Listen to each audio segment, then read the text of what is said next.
Hello everybody and welcome back to the channel. Today I've got a little video all about what happens when your race doesn't go to plan. Maybe you didn't hit your goal, maybe you didn't finish, maybe it all went wrong in the second half of the race. There's lots of reasons why you could be a little bit unhappy and looking for what to do next on your running journey. So we've got a little deep dive into lots of tips and tricks and getting back on track after a poor or just an unhappy race performance. So sit back, relax, it's coming at you.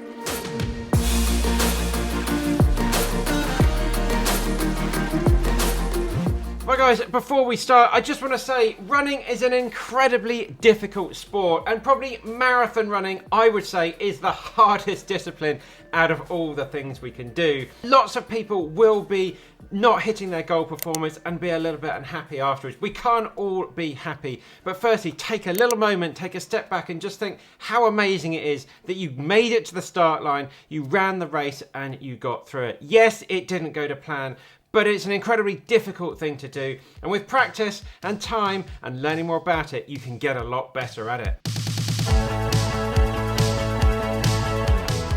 So the first thing is I'd really recommend not going out straight away and booking another race in the next sort of 2 to 3 weeks. Now it can be very tempting, and if you're running some of the shorter distances of 5 or 10k, you might be able to get back to that sort of thing. But with the fatigue of recovering from a half marathon or a marathon, it's incredibly unlikely you're going to be able to go out in about 2 or 3, 4 weeks time and run a better race than you have just done. So take a moment, take a step back. If you are looking for another race, 2 or 3 months ahead will be absolutely fine. So no rash decisions, give it a few days, let it settle in before going out to look for your next race.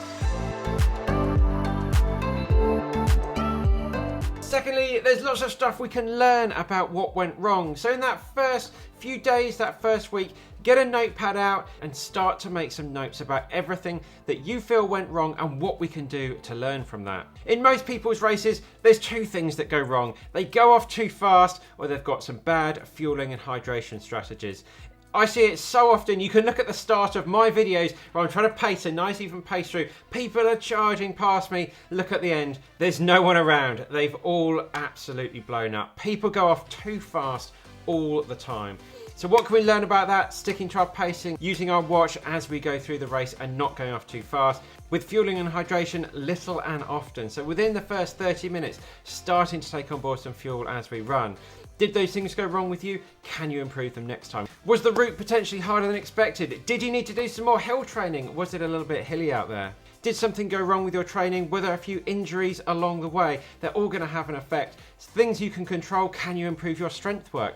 Can you improve your cross training? And finally, things that are completely out of our control, such as weather. Was it super hot on the day? Was it windy? Things like that. They're just out of our control. We have got some tips about running in the heat, but there is very little we can do to get a PB performance when the weather is super hot. Or maybe you got ill. Maybe you had a cold, a chest infection, things like that, and you still wanted to run. Well, of course, your body is not going to perform at that optimum level. Lots of things we can learn and improve going forward. Make a lot of notes on that, and then we'll take them into our next full training cycle. Quickly guys, if you are finding this video useful, please smash that like button and share it with a friend, and let us know what are your favourite tips and tricks to help you get back on the start line in a much better way for your next race.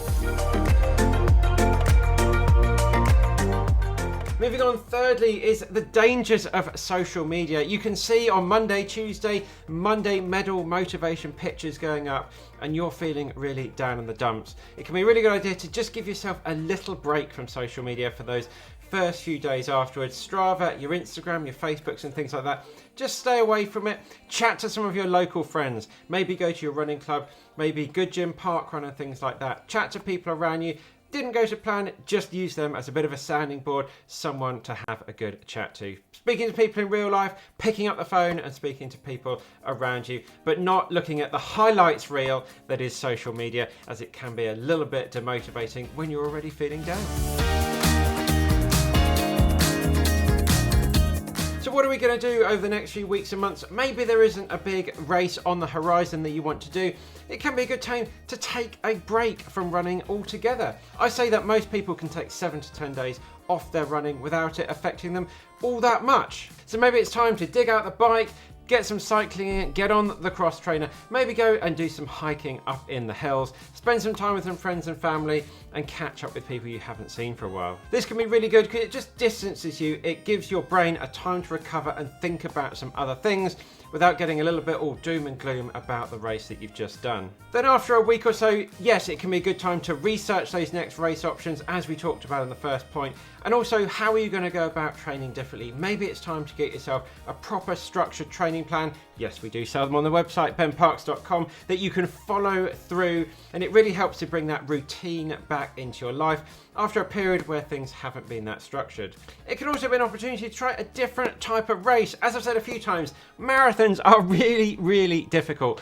I've run nearly 100 marathons. I can hand on heart say I've run one well. One that I could say I was completely happy with.